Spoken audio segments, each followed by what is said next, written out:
Apreciados amigos, apreciados hermanos, queremos saludarles y desearles muchas bendiciones. Ya estamos terminando la lección de Daniel. Estamos en la lección número 12 para este 21 de marzo.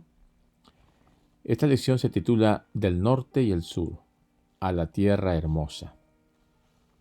Estamos observando, contemplando cómo los acontecimientos proféticos se van desarrollando poco a poco, mostrándonos de una manera más completa lo que el Señor está haciendo para beneficio de su pueblo, para salvación de los fieles.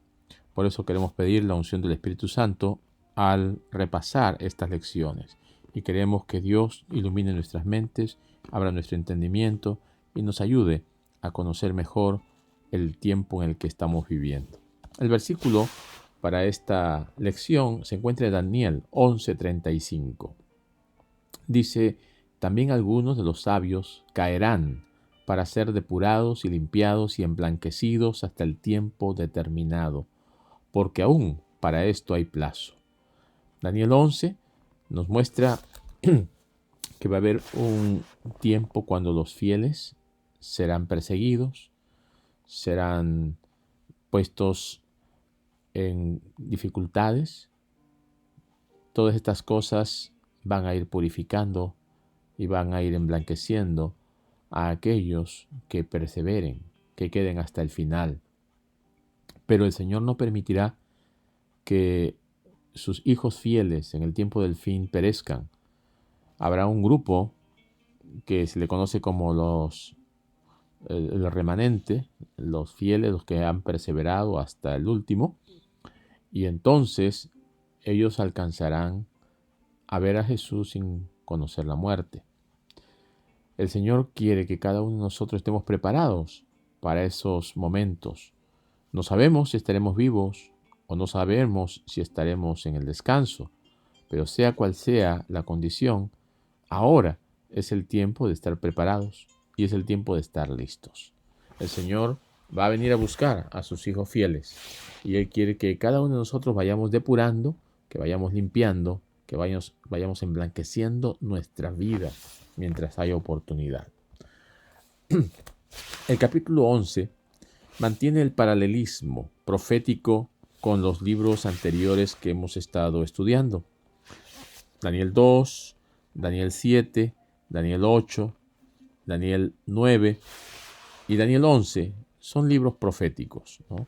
Y ese paralelismo que se presenta entre Daniel 2 y 7, entre Daniel 2, 7, 8 y 9, y entre Daniel 2, 7, 8, 9 y 11, son paralelos.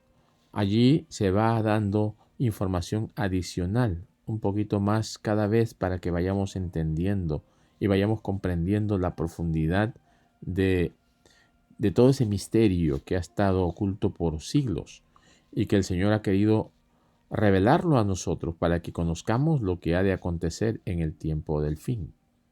Así que el Señor ha ido de lo poco a lo mucho. Ha ido dándonos información progresivamente.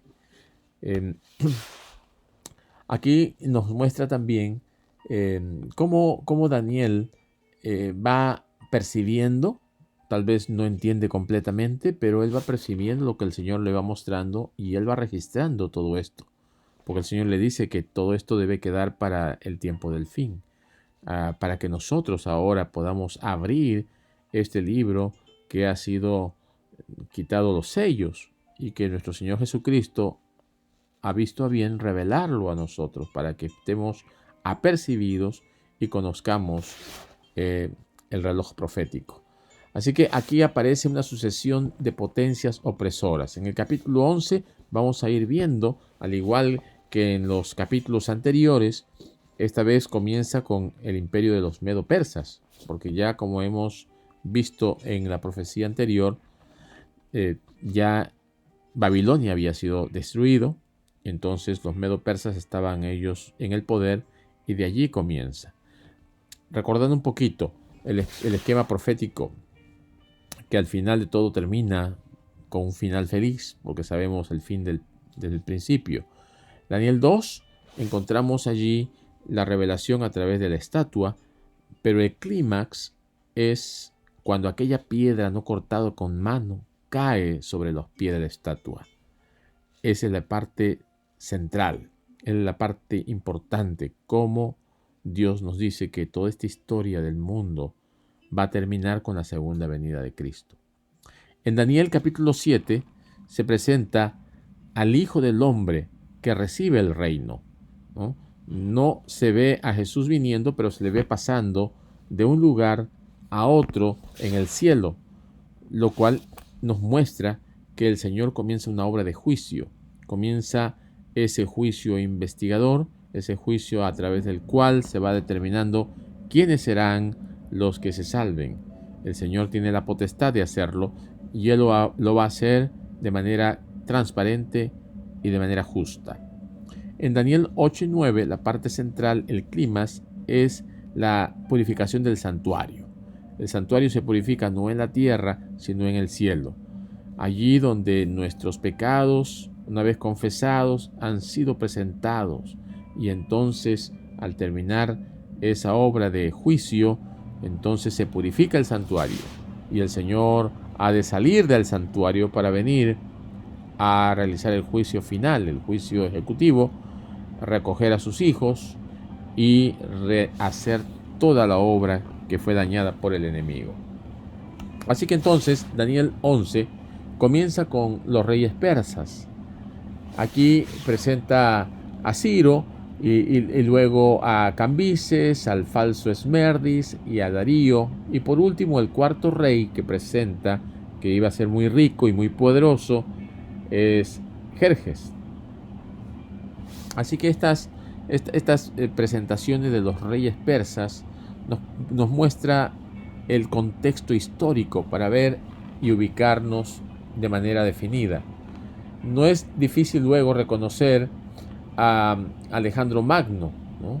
El poderoso rey que aparece en Daniel 11:3, este rey de los griegos que a los 32 años murió sin dejar heredero y que después de su muerte el reino se dividió en 4. Este rey poderoso que aparece allí en Daniel 11:3 es el rey que trata por todos los medios de conquistar todos los rincones conocidos.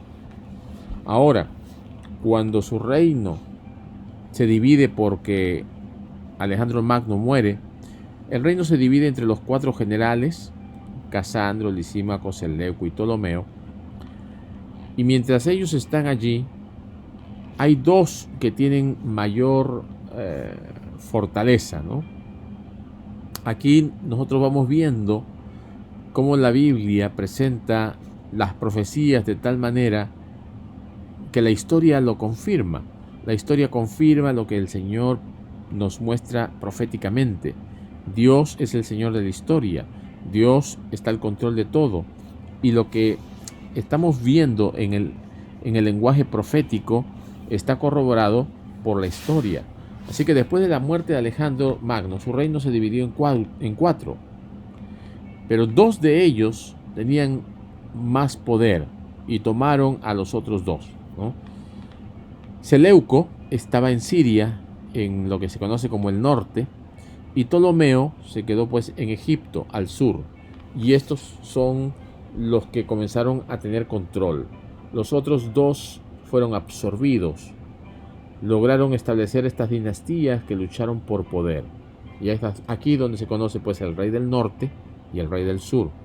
Aquí están los Seleucidas y los Ptolomeos, los 2 grandes poderes, las 2 grandes dinastías, que en el capítulo 11 comienzan a mostrar algunos detalles de lo que ellos llegaron a realizar y de lo que comenzaron a pasar. Porque recordemos que todos estos detalles se relatan porque afecta al pueblo de Dios, porque están allí inmersos, está en medio el pueblo de Dios. Así que Dios dirige el curso de los acontecimientos históricos.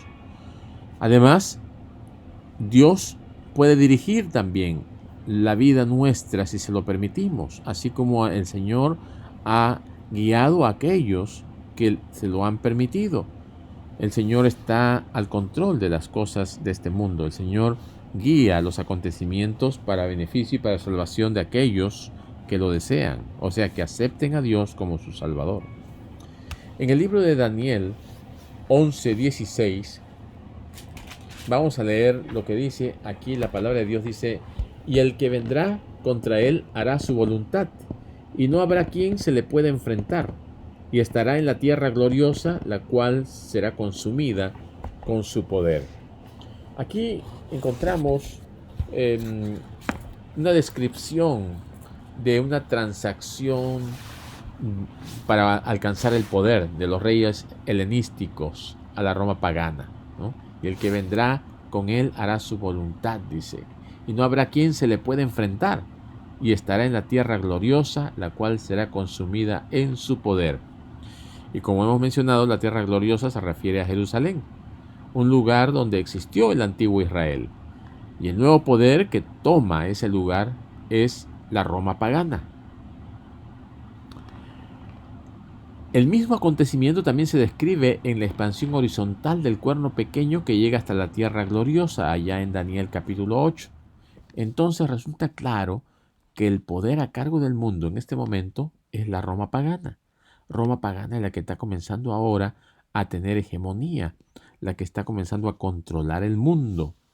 Algunas pistas adicionales las podemos encontrar en algunos textos bíblicos que refuerzan esta apreciación. Por ejemplo, dice allí el cobrador de tributos, quien debe estar aludiendo a César Augusto. Jesús nació durante su reinado, mientras María y José viajaron a Belén por el censo. Además, según la profecía, a este gobernante le sucedería a un hombre despreciable.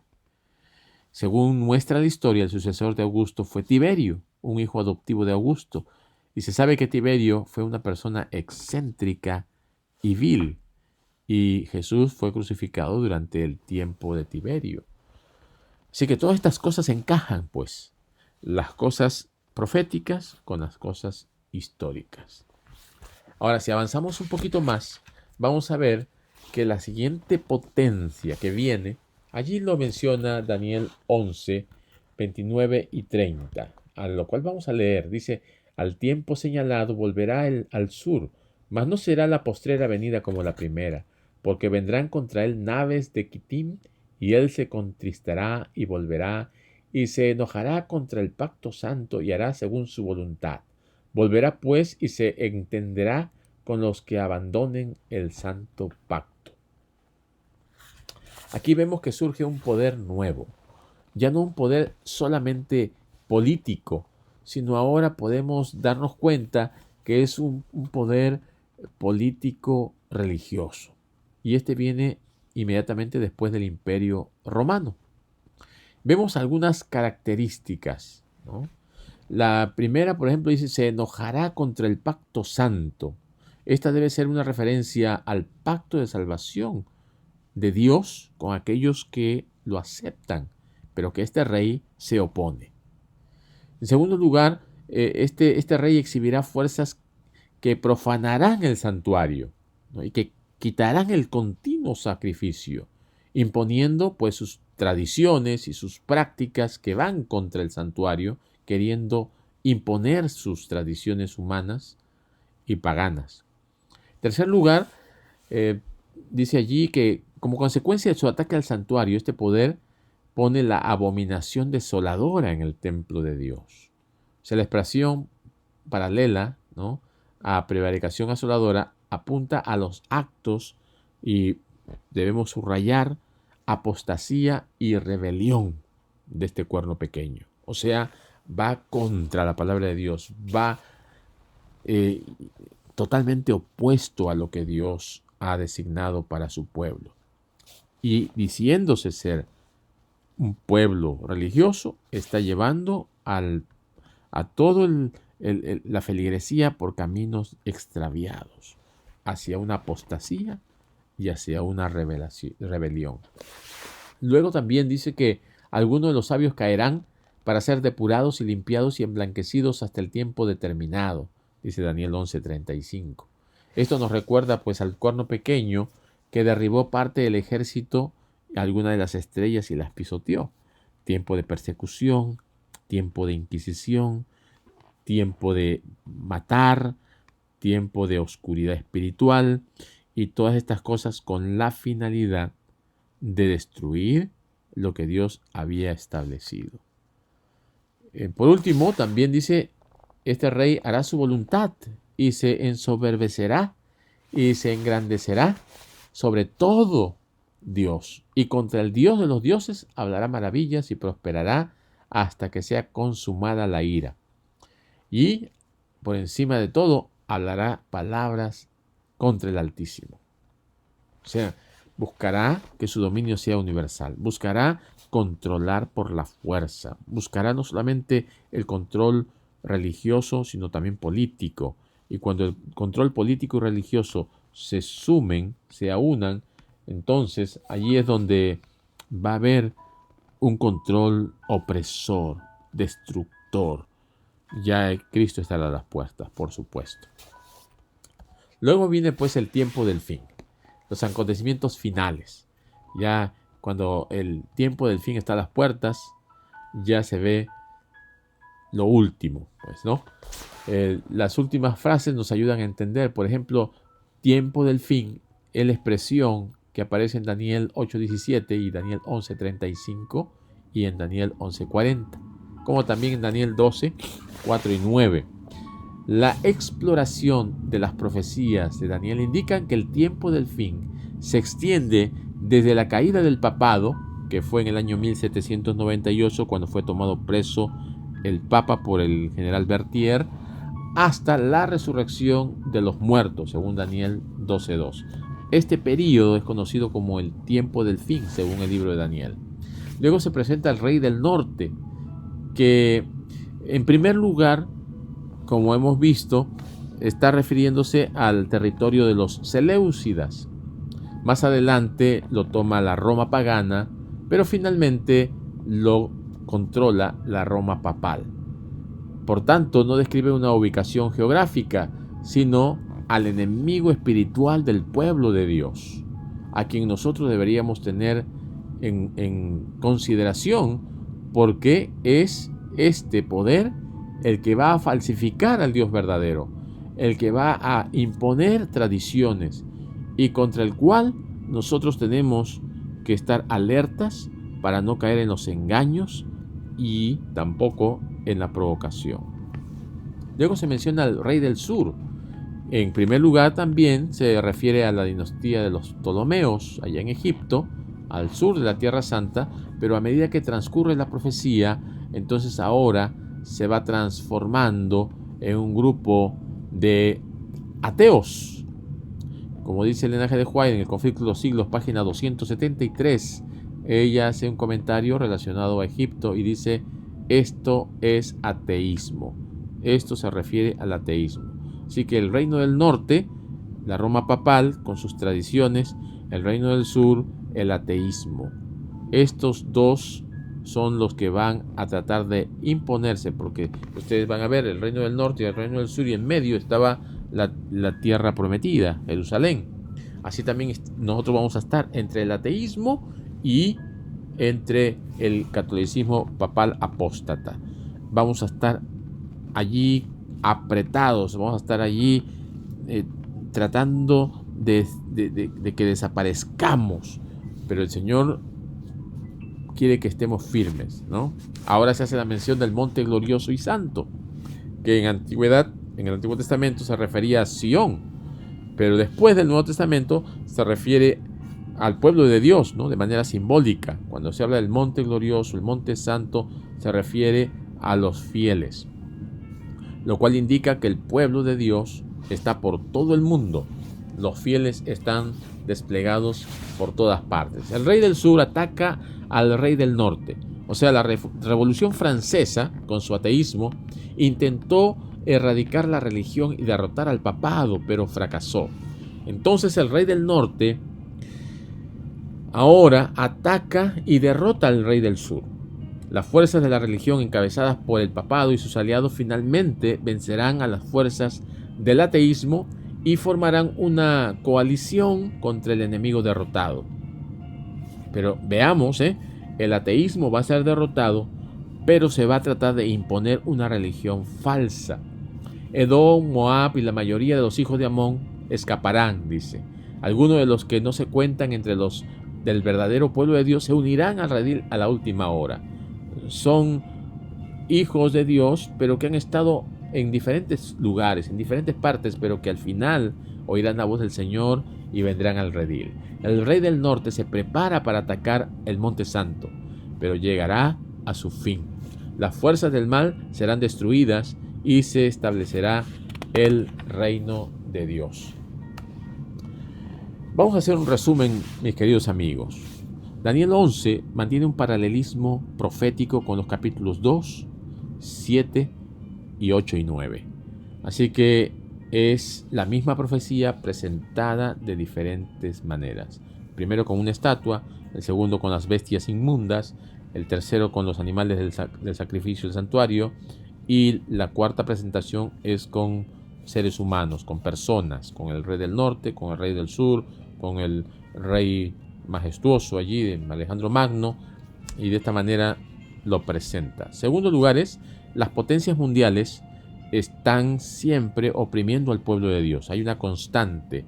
El pueblo de Dios siempre está buscando que ser desaparecido, destruido, pero siempre hay un pequeño grupo de fieles. El remanente de Dios a través de la historia siempre se ha mantenido.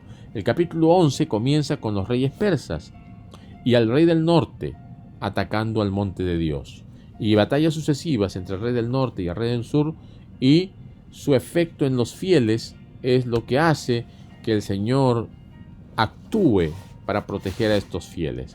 Después de los reyes persas aparece en escena Alejandro Magno. Luego muere.